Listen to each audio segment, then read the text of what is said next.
All right, everyone, welcome. It's Tuesday, and apparently KP over here thinks that he's all fun and games until I press the go button, and now he's like, "Uh-oh." I can still be fun and games. That's what we do. What are you? It's not no serious talk here. Okay, all right. I'm glad you were, ready to roll. Anyway, welcome to Tuesday, MSP Initiative Live again. It is another week, believe it or not. Time does happen, and we are in. Hold on, there's something to be said here. We are in March. We all know what happened last March. Yeah, it was exactly a year ago. Actually, yesterday, I got the notification. It was exactly a year ago. I was in San Antonio for Exchange. That was the last event. And that's when I was like, what's the big deal? Why is everybody panicking? We had planes that got quarantined. They never made it to the show. And then people were leaving the show early to get home. And I was like, what's going on? How is this? Why are they freaking out? And then who would know? That would be the last event. Well, other than Channel Strong, but the last live event as far as the large events go. So it is exactly 1 year later. Are we better? Are we worse? I don't know. But it's not it's not 2019. I can tell you that. Glass half full, where security and cloud have been seriously risen to a whole new level. So that's, I guess, a good thing. Like I said, glass half full. We'll go with that stuff. As much as it pains us to not be in person as much, this form of communications that has risen up is kind of great, because I think we're all talking to each other face to face much more often than we were in the past, because it was only at shows that we saw each other. And now I feel like a lot of us are communicating with each other a lot more. So there's some positives and some big positives that came out of it. Are we better? I don't know yet. I think we're still figuring that out, right? There's, like I said, there's a lot of good, all of that being said, it looks like this month we're starting to see some events pop back. I think there's Exchange, right? We're virtual. starting to see, is it completely virtual? I'm pretty sure it's virtual. I'm not 100% sure, but I know that for the PAX8's part, it's virtual. Okay. I mean, but we're starting to see the event calendar, heavily favor the back end of the year, right? Yes. So there's something to be looking forward to, I guess, if you're looking to break out of the basement finally and do something. Oh, that was a direct shot at me. No, it was not. I'm in kind of the basement too. I mean, don't get all bent out of shape. I mean, well, I don't get bent out of shape. You know that. Okay. All right. So, but anyway, it is exactly 1 year down the line. Worth mentioning. Lots changed. Some things are the same, which is good. I want to bring up a couple of things that are worth mentioning, just, so that people understand what's coming up on our side. If nothing other than a shameless plug.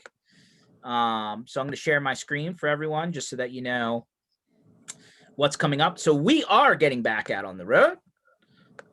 So for anyone that doesn't know what that means, I know we've had past episodes of that, right? We have the Channel Strong Tour, and you can go to mspinitiative.com/Channel Strong Tour, or Channel-Strong, or just click on Channel Strong.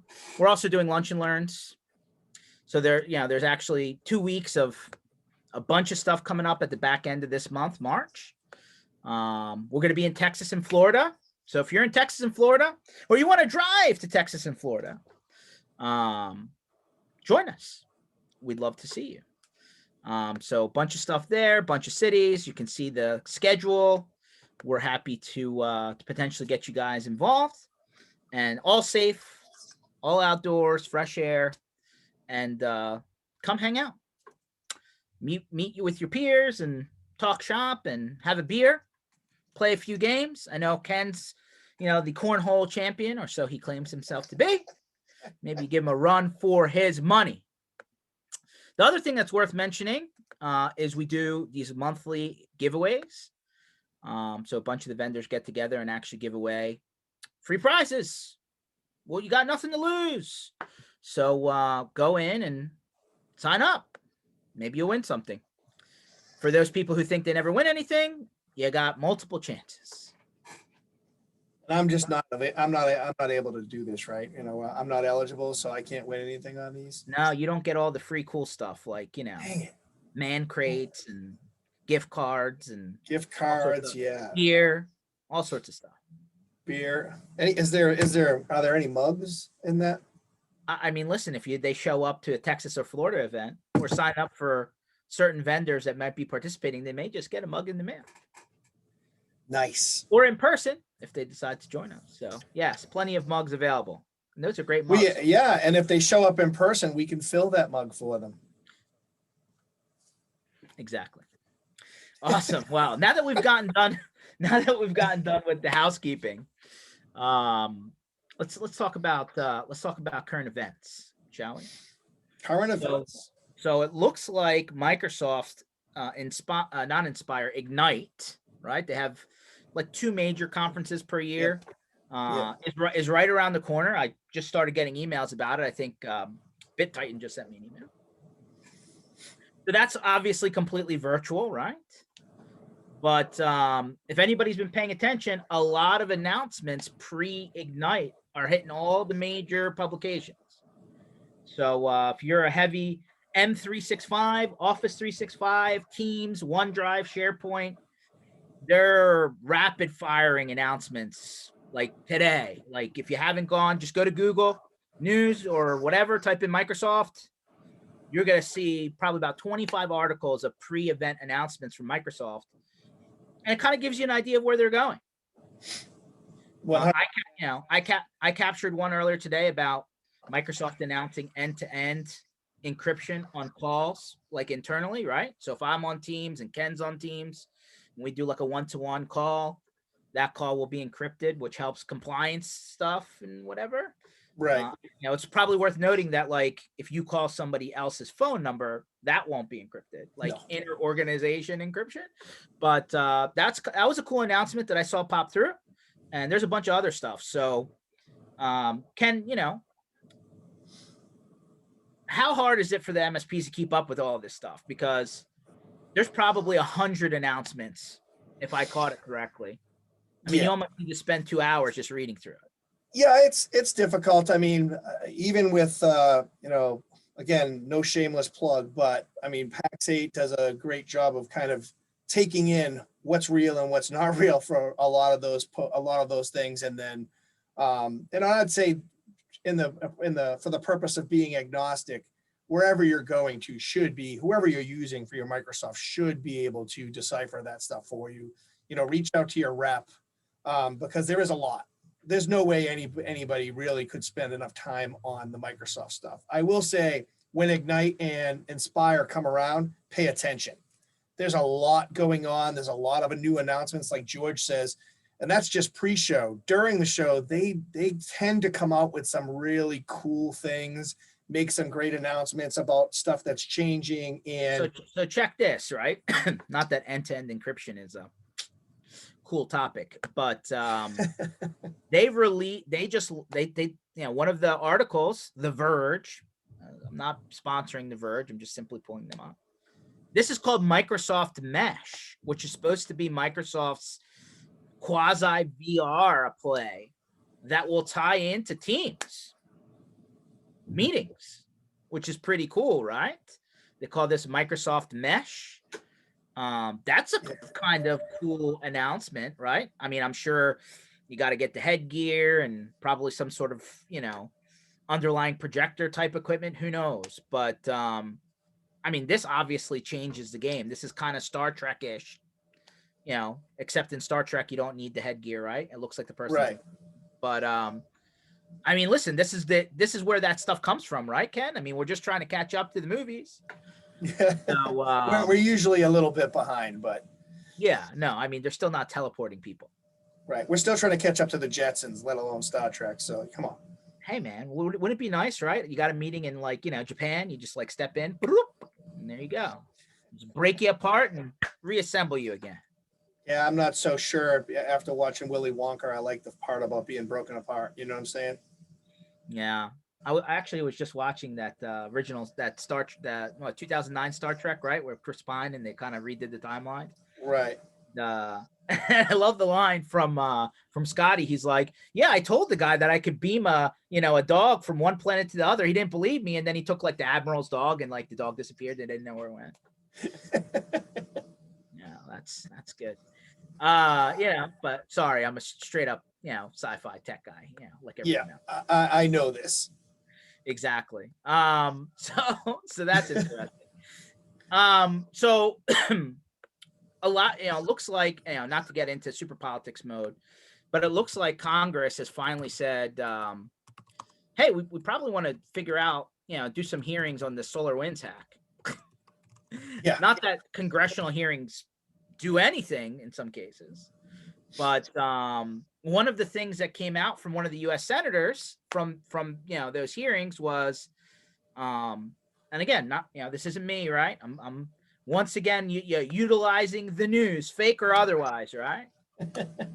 A lot of people, not that politicians are IT people, and are they even qualified to make statements like this, right? But they're still trying to figure out how far this hack went. I don't think people realize, Ken, from an MSP standpoint, if they've even been affected by this yet. Right. Oh, no. Everybody keeps saying the same thing. We're scratching the surface. This hasn't even, the outreach, the how far this has gotten to. I think it's beyond anybody's imagination, quite honestly. I don't think anybody's going to be able to say, hey, this is where it's going to stop. I think it's going to creep into a lot of people's spaces faster than they think, and it's going to go on for quite some time. Like, how do you go and renew your cyber liability insurance? They get asked the question on the sheet: have you been affected by SolarWinds hack? I don't know. Yeah, wait, you can't answer that honestly, and yeah, God, don't even go down that conversation. Cyber insurance, that's all I'm hearing about is how people are like, why is it doubling? It's like, do you know what's going on in the world? There's a clear reason why it's doubling and why they can get away with doubling it. We've talked about this time and time again, but I'm not surprised that the cyber insurance folks are like, oh, whoa, there's a lot more for us to be worried about here. Yeah, because there's just no way to know, right? You don't know, like they don't know what the extent of the hack is. So I don't know. I mean, clearly politicians aren't going to get to the bottom of it. It's going to take tech people to figure it out, I think. But nobody has the answers for some reason. Yeah, maybe we have to, put a panel together of our sharpest security geeks and see if they can pull it off. Our Matt Lees and even maybe some of our compliance folks. Paul Redding has some reach there. Pull some of these folks together and just say, all right, we're gonna lock you in a room, guys. Yeah. Give us some ideas on this thing. I mean, I know that they all have great insight into it, but the same thing comes out at the end. We really don't know where this is going to end up, how far this has gone. 100%. So it comes down to the latest saying that seems to be hitting everywhere. We don't know what we don't know. Okay, fair, fine. But for switching topics for you, those iPhone, iPad, mobile device users out there, Apple announced that they're not moving to USB-C on their devices for a couple years. So that'll help everybody with all their accessories, I think. I know you're a Samsung guy, but I'm an iPhone. I'm a Droid guy. My radar. I guess that's why I can't get on Clubhouse and join the party because it's only for Apple users. Is that what it is? I don't know about that. Yes, it is. I got an invite. I went to go do it, and then I reached back out to them like, oh, you're not on an iPhone? I'm like, nope. Yeah, it's not for Droid yet. Well, I'm going to tell you right now. I haven't even gone looking for the invite because of this. I mean, this app is crazy bad. I mean, they're listening to everything on your phone, man. I mean, not that Facebook and everybody else, but I mean, it's pretty clear. You can't even turn it off. Yeah, I did see that too. I wasn't going to dive right in like you did, George, but I'm glad you did. I did see that, and it's funny, you saw the line, millions have signed into Clubhouse. I mean, everybody's just jumping on it, and you're seeing a lot of vendors are sharing out their, their podcasts are now called Clubhouse of whatever they are, events. And the problem is that, well, maybe it's not a problem. If you're on the Android, you're not getting in there. You're not you're not taking part of that. You're not getting the full audience. Well, I didn't know that they were just iPhone targeting. But Supposedly it's not a matter of targeting, it's a matter of functionality, and they're working on the Droid Okay. next. I just don't want to keep on installing apps that are just gonna TikTok me and just take all my data and then clear out my bank account. TikTok.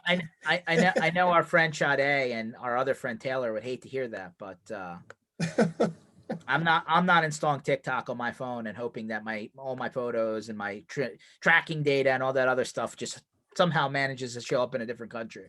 Yeah, there's two reasons for that. One, you're right. I don't need to be doing anything from a security standpoint like that on my phone. Two, I'm just not talented enough for all the crap that goes on TikTok.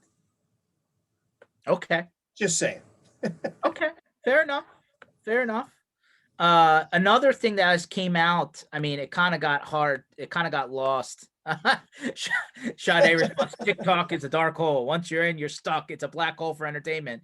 It's also a black hole for all of your data. So if you like privacy, that dark hole is going to suck it all in. Just saying, just warning you. Don't say nobody said anything. This one kind of got buried because there were just so many announcements over the last couple of weeks. But it's worth bringing up. Lastpass, which, if memory serves, is a sub entity of LogMeIn. No. Yes, it is. They have a password manager called Lastpass.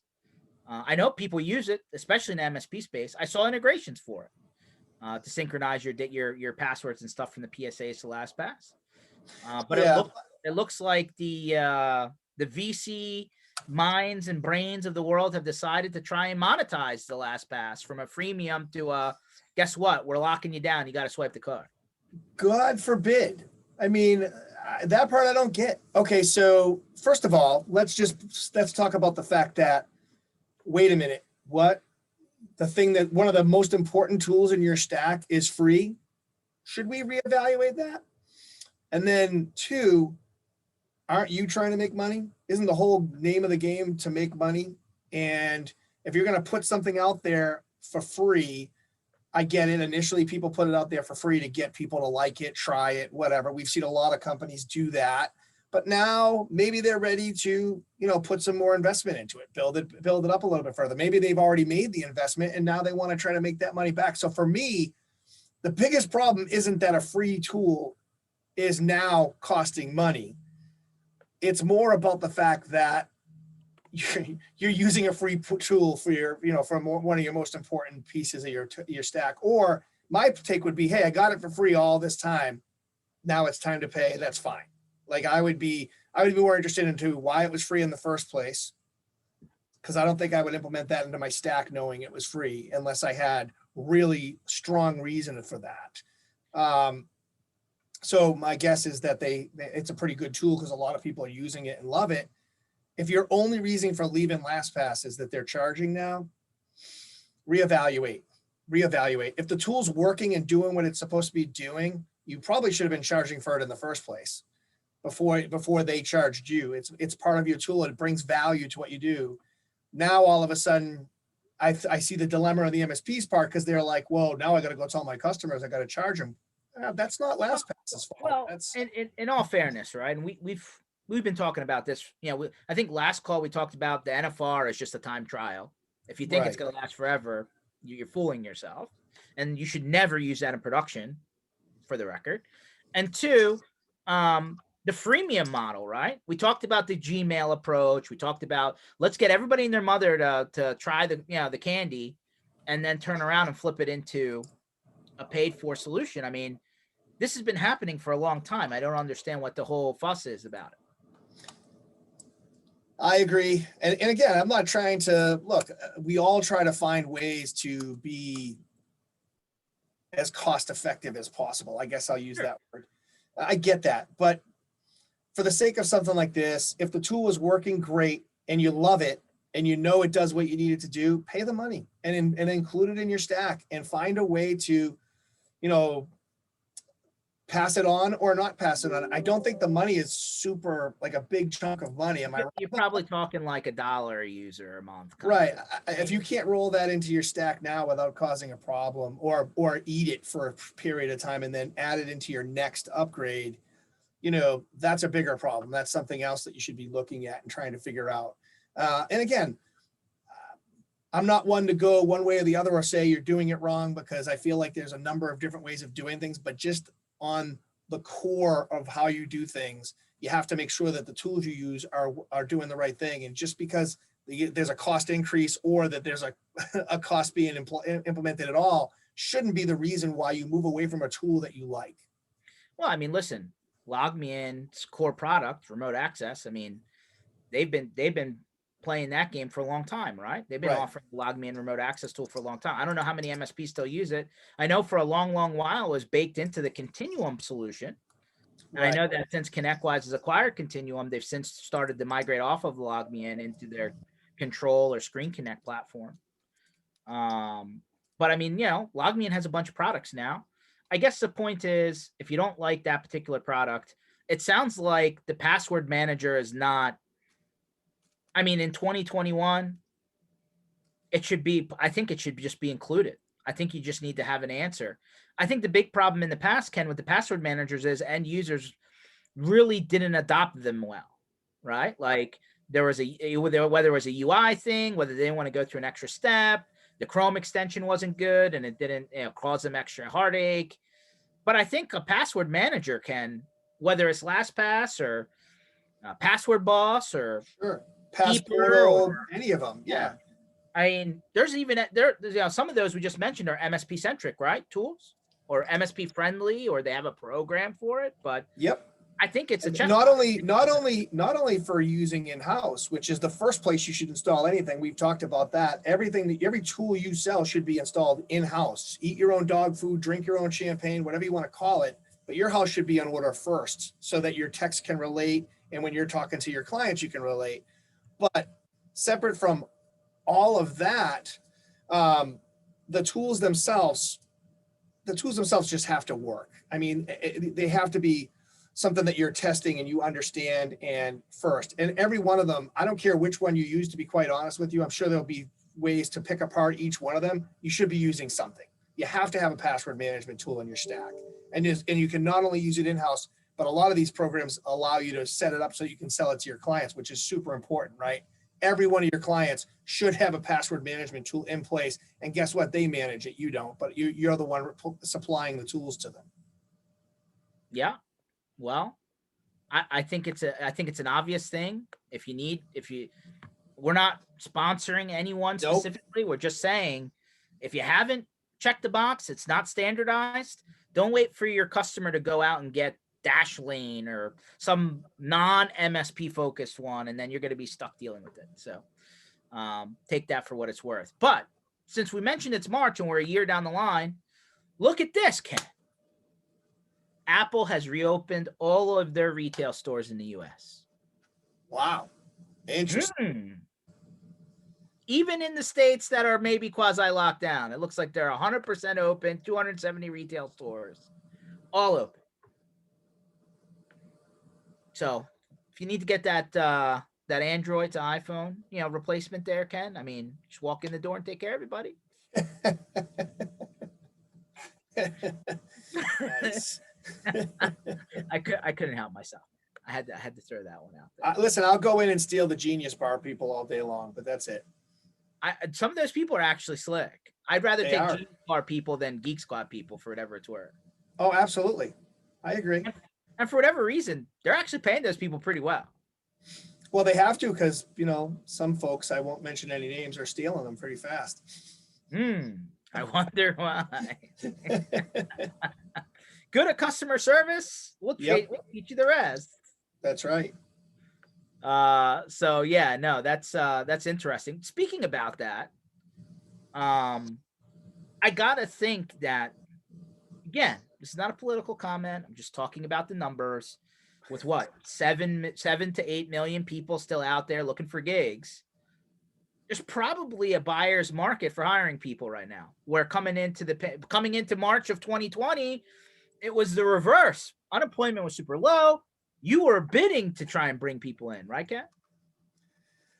This is true. And yeah, there's a whole bunch of things going on, right? I mean, there are some acquisitions that, or maybe some going public type of events that are happening, I think, causing some of the shift. You know, some of this, I think there's some good people out there right now that could probably be scooped up. And I know that the lack of events just in our business alone, right? Just being in channel from a standpoint of vendors and distributors and things of that nature, the lack of in-person events definitely limits that a little bit. But we're seeing folks do very well with the virtual stuff, and getting good people to do the virtual stuff still a necessity, wouldn't you say? Yeah, Uh, I don't there's see you slowing down. Are you guys slowing down with your hiring right now? no, absolutely not. I mean, we just posted 3 new positions, to be honest. But at the end of the day, right? Like I've been saying for years, um, limiting yourself to hiring locally is a problem. Right. Like I get it, right? If you're hiring a field-based person that needs to show up at somebody's front door, I got it. But for everybody else, like, well, I want the best person. I want the person with the best talent. I don't, as long as I can employ them legally, let's say the continental US, right? And I have a good payroll company that can handle all the HR stuff. Why am I limited to just hiring from Pennsylvania Right. or Right. Massachusetts? You're hurting yourself because there's just smart people that aren't local to you. Yeah, 100%. And it's like anything else. If you don't trust them, then why are you hiring them, right? You gotta build that trust up. There's always a feeling out phase, Ken. Right, you gotta do the right vetting. Right, exactly. I don't know about you, but I felt like the 90-day probationary period that's like stock language in every handbook ever made in America. That 90 days isn't enough time in technology land to really understand if somebody's gonna work. I mean, you do your best during that time, but I mean, really validating whether your people fit with your other people and can do the work. Like, Ken, is 90 days enough? I don't think so. No, it's not. Unfortunately, there are certain, not knowing HR law or things of that nature, there's some certain things that you can and can't do when you're doing those trial periods. But at least from my standpoint, when I was an MSP, I used to put a lot into, this is the time we're going to spend together and set those expectations. This is how our company runs. It's not sunshine and rainbows, but if you put your work in and you work hard, there will be benefits. I will tell you, you're going to work your rear end off in this position, but it pays off long term. And I'll tell them, these are the things we're going to do. And if at this point, either one of us doesn't think it's going to work out, that's okay. We're good with that. And I would do that all the way up until 6 months. In most cases, and even up to a year if it was. I basically would always give someone an out, because I don't want anybody working for me that doesn't want to work for me and or my team or whoever at the time, and vice versa. I'm not going to keep someone on board and drag it out and make it uncomfortable. I'm going to tell them up front, listen, it's not for everyone. What we do is not for everyone. Being in an MSP business is tough. They know that up front and they want to put the work in. They usually last it. And a lot of times those people that came on board appreciated it more and were my long-term employees. 100%. Yeah. I mean, bottom line is on this, there's a silver lining based on the current environment.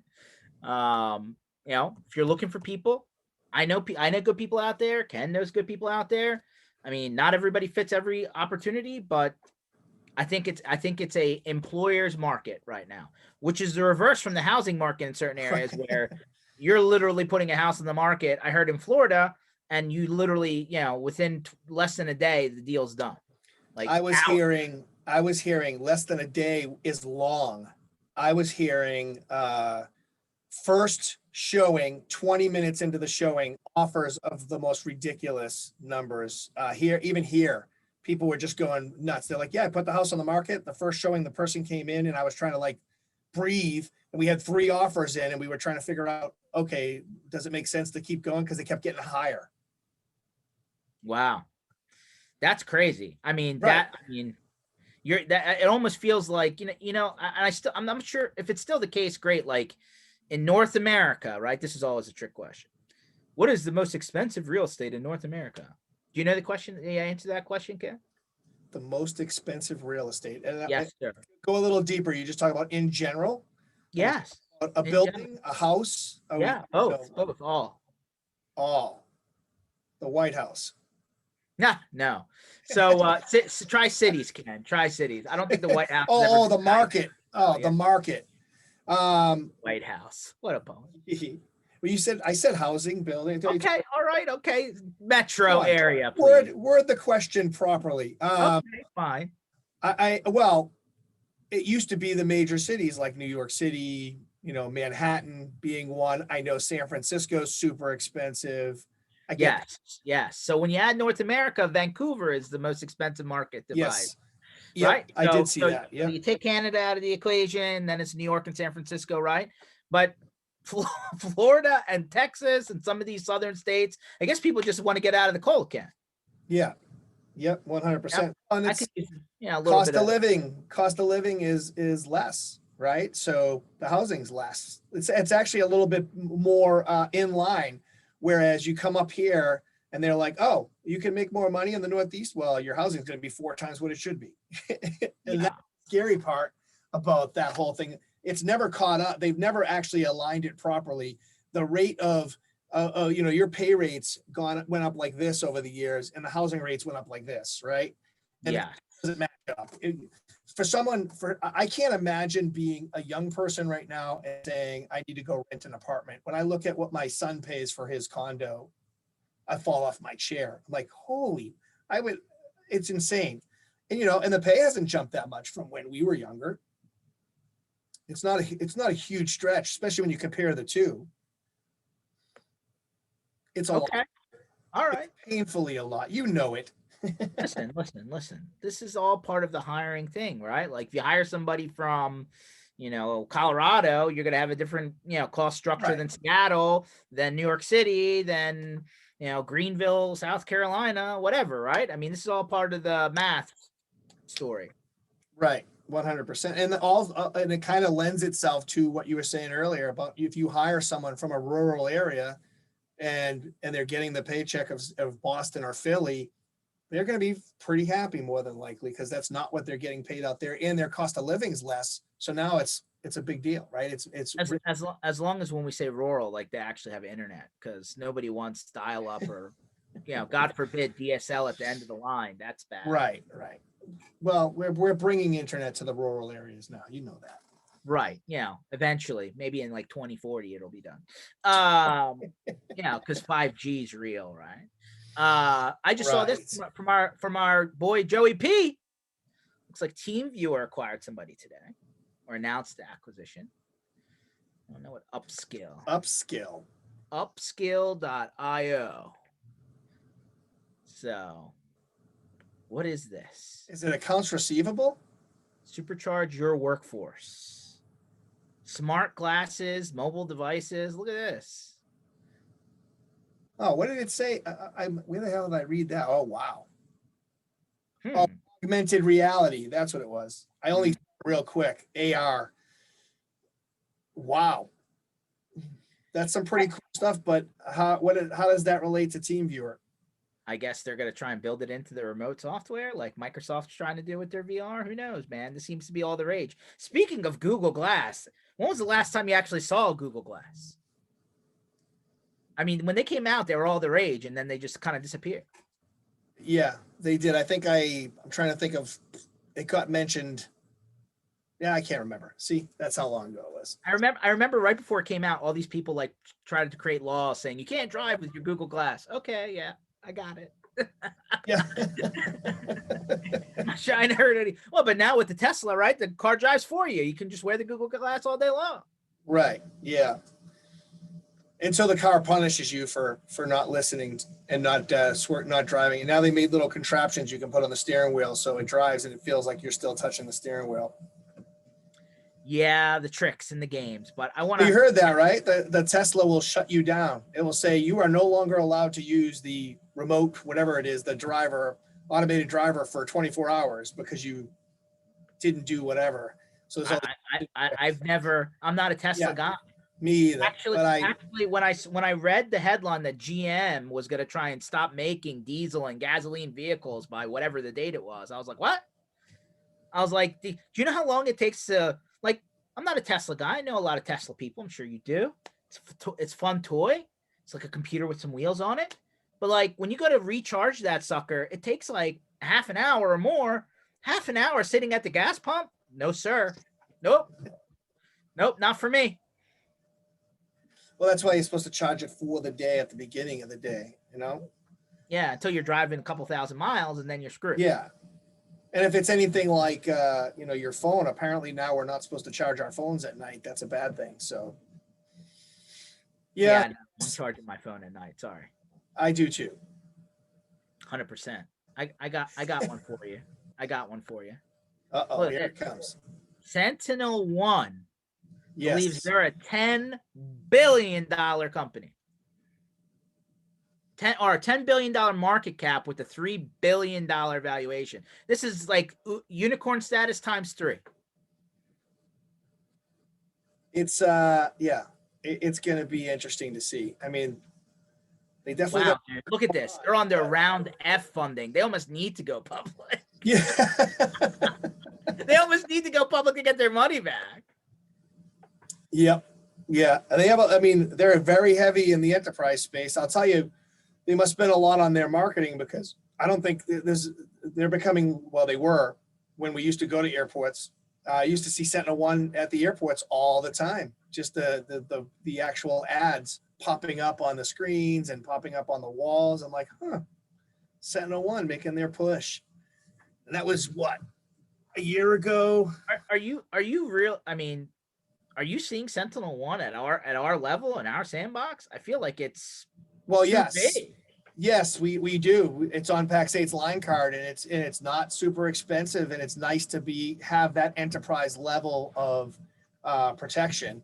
I've seen smaller people struggle with it. Smaller companies, meaning not smaller people, smaller companies struggle with it a little bit, saying that it's a little too harsh. They want something a little more scaled back, but for the most part, the folks that we see running Sentinel-1 are super happy, and they're getting a pretty strong product for that standpoint. I mean, next generation. How deep is the AV. learning curve? I mean, that's not. I know. I'm telling you what the feedback was that I. Okay. I'm just talking out loud, man. I'm just I'm talking out loud. You ever not?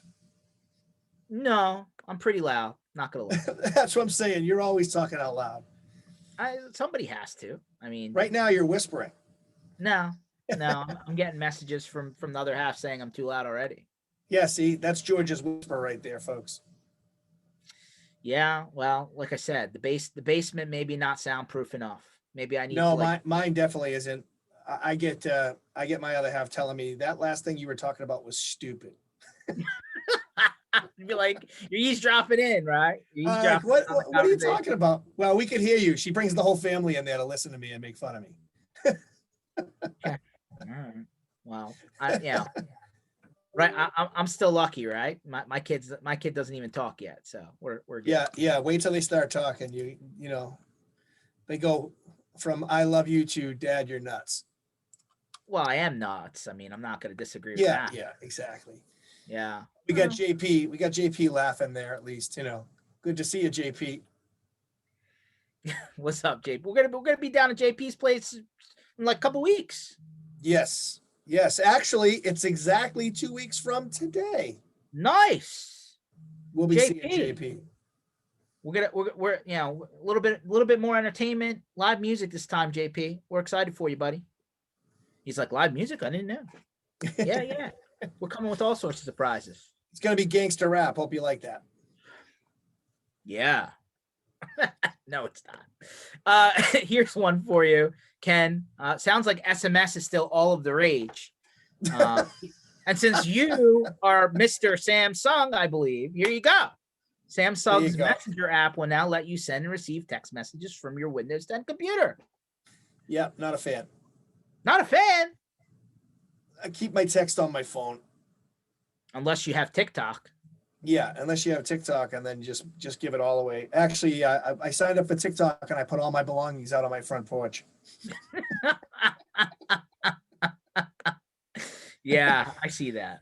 I see that. I just took my financial cabinet and just put it out front with a sign on it. Take me.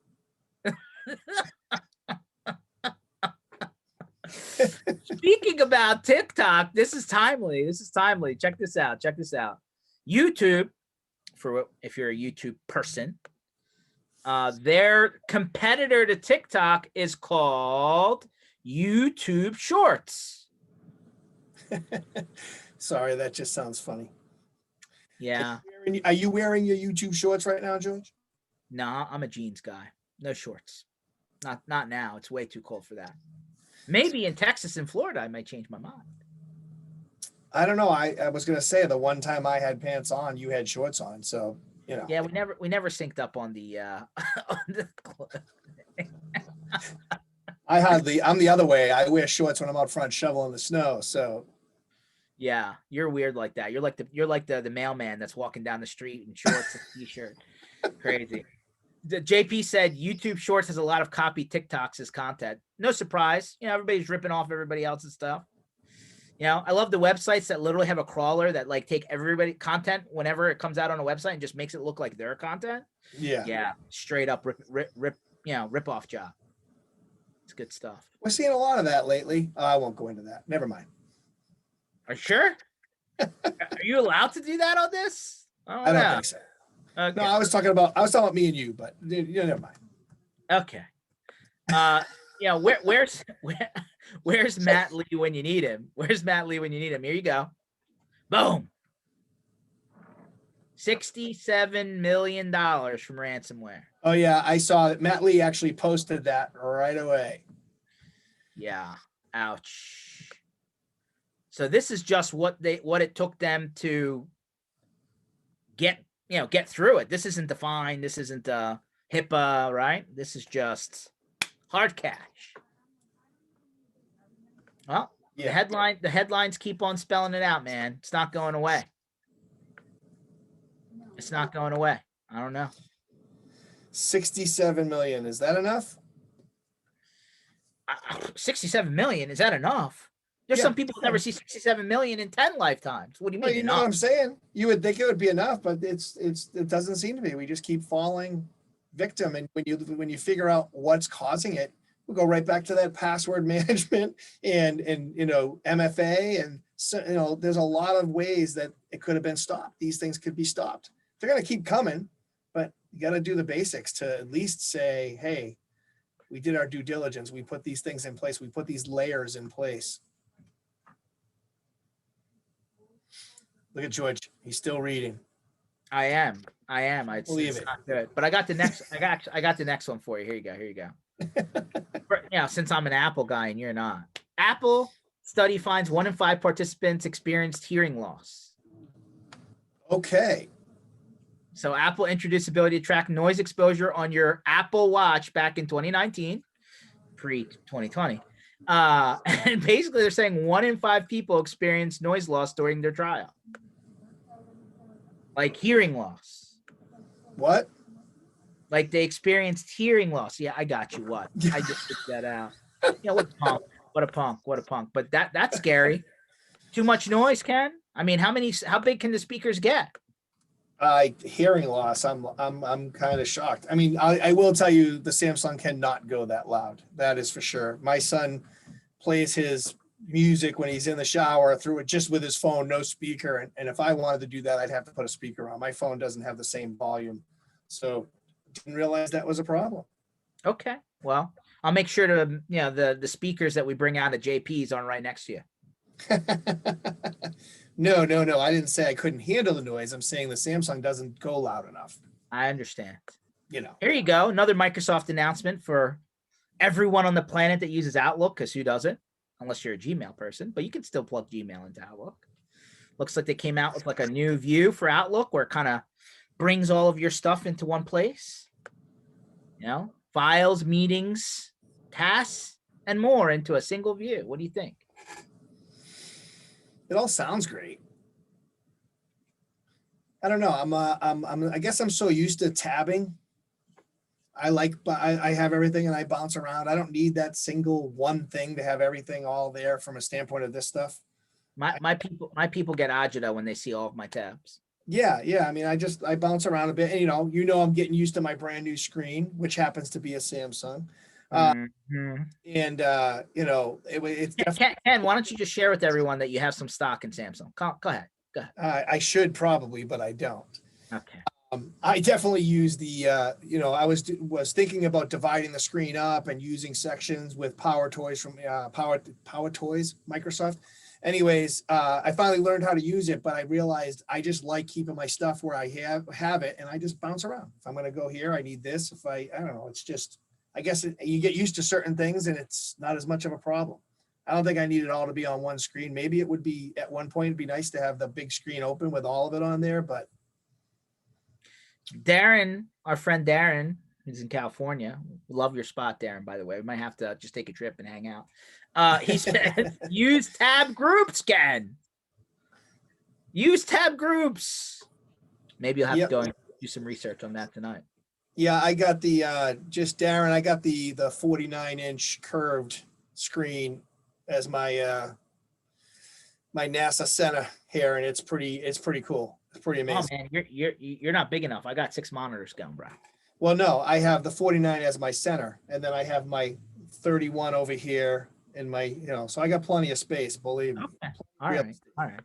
What do you think about what do you think about this one? Gatorade makes smart patch that measures your sweat and hydration. What do you think about that? I had heard about that. I mean, I don't know that my sweat and hydration needs to be measured. I'm sure some athletes do. I mean, listen, when you're outside shoveling the snow in your shorts, you might want to measure this. Right. It's kind of cool. It's kind of ironic that Gatorade, a drink company, is now in the technology business. Like everybody's in the technology business. If they're not, they're going to fall behind. That's the whole part of this pivot, that whole shift, right? If you're not getting into technology, you're going to fall behind. Okay. Right. Yeah. Okay. Gatorade, a technology company. Just let that sink in. And here you go for our Nintendo Wii. You remember that one? Yeah, still have one. Talk about technology companies being technology companies. They just released their first update since 2018. Yeah. Just saying. Probably should have been keeping up during, lockup time. I'm pretty sure they had other things going on as well. The Wii was probably not the number one thing on. Well, PlayStation, I didn't even post the article, but PlayStation said that they're going to stop selling rentals for movies and videos and whatever in August. I guess that market's starting to collapse a little bit. How many places can you rent a movie? Plus, who's putting out movies to rent? I was going to say, I don't know of any. The big thing now is the HBO Max, right? They did Wonder Woman. They just posted Tom and Jerry, which wasn't a good movie, by the way. Don't watch that. Either one of them.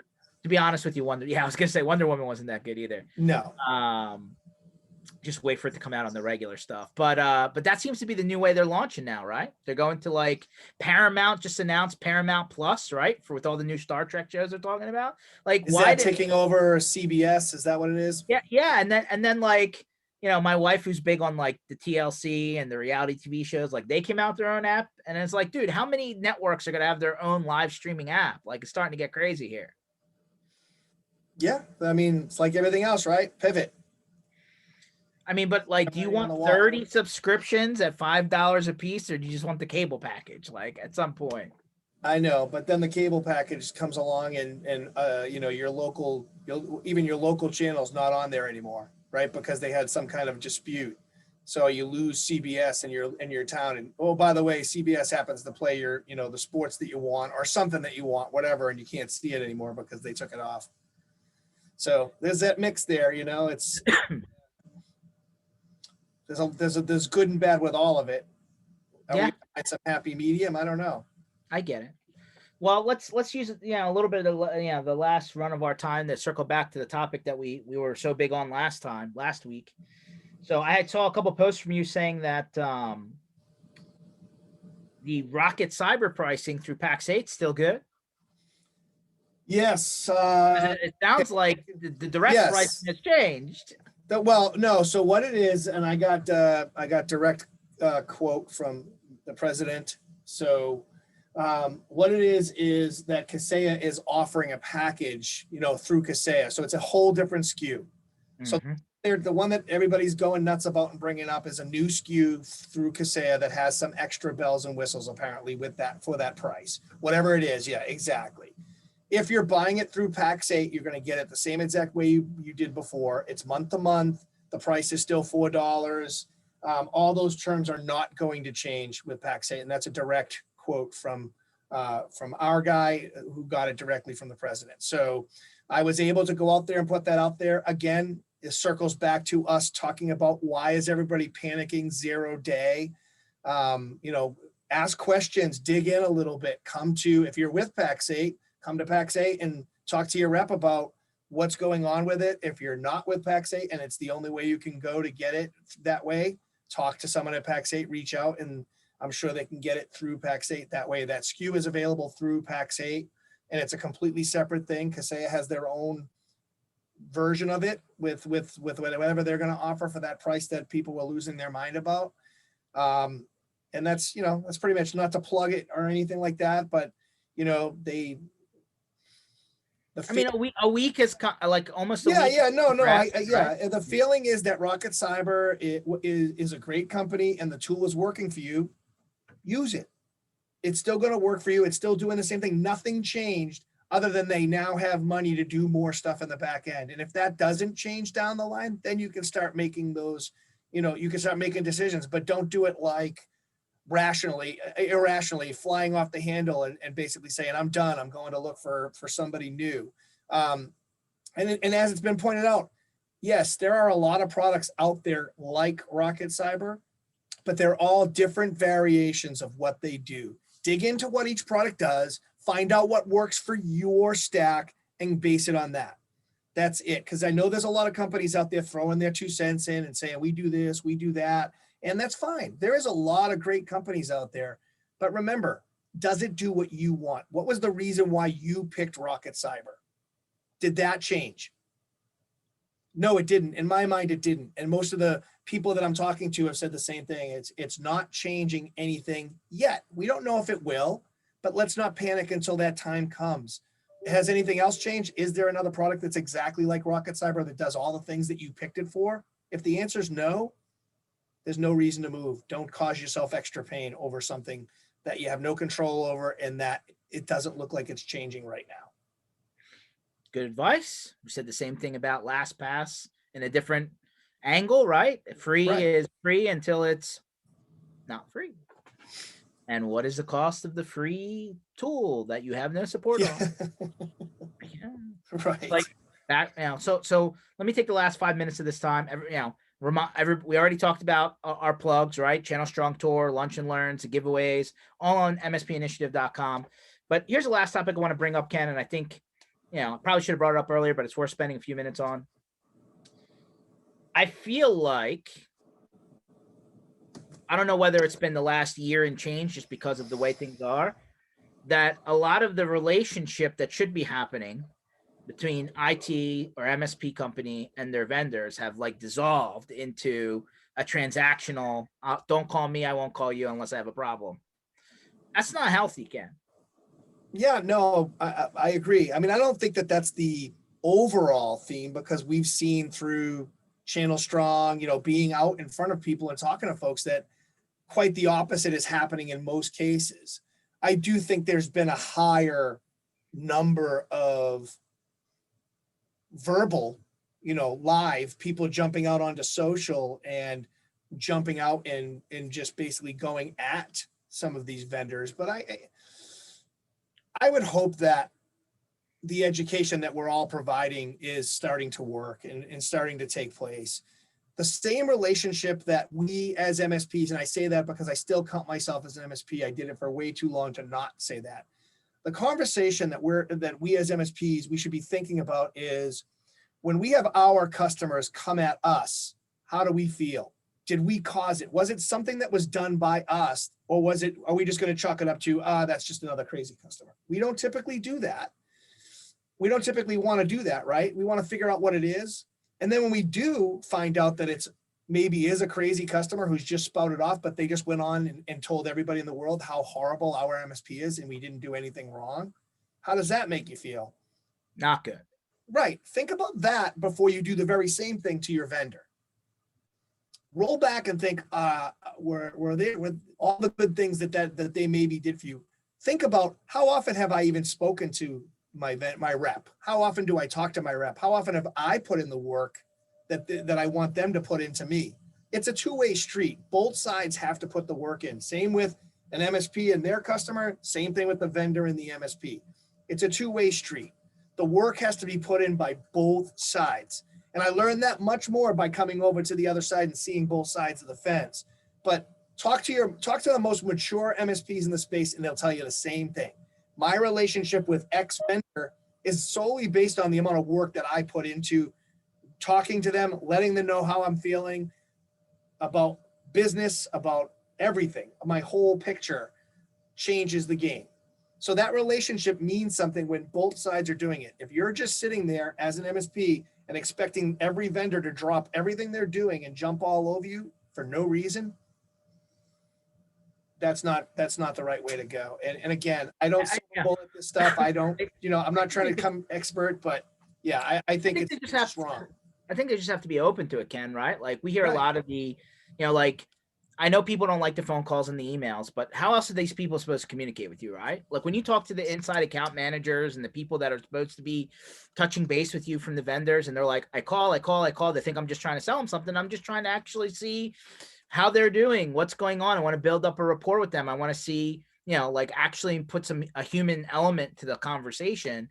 But there's got to be two people in that conversation. Yeah. So, I mean, anyway. Yeah, I 100% agree. Like, how I feel about this. It's put the work in, spend some time. And listen, I get it. There are times when a vendor definitely needs a swift kick in the pants over something that's not happening. But does the whole entire company have to pay for that by something that's thrown out on a social that you can't take back? I don't care if it's deleted. That does not take what you put out there back. Someone saw it, and that's in their head no matter where else they go. They got it stuck in their head that company is crap. And there's no way to fix that. It's like squirting a tube of toothpaste out on the table. Try putting that toothpaste back in the tube. It just doesn't happen. Yeah.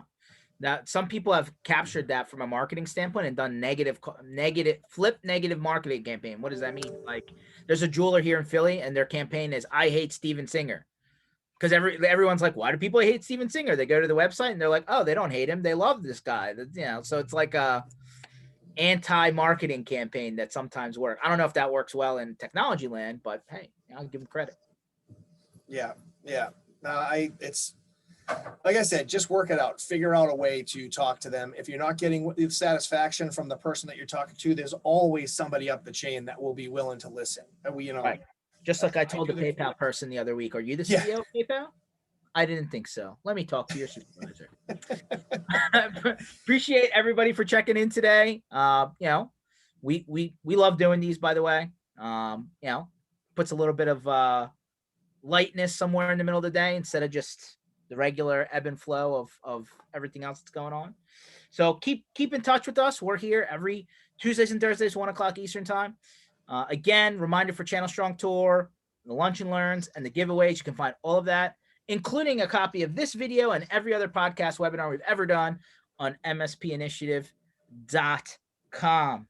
Hope everyone's doing well, and we will talk to you again on Thursday.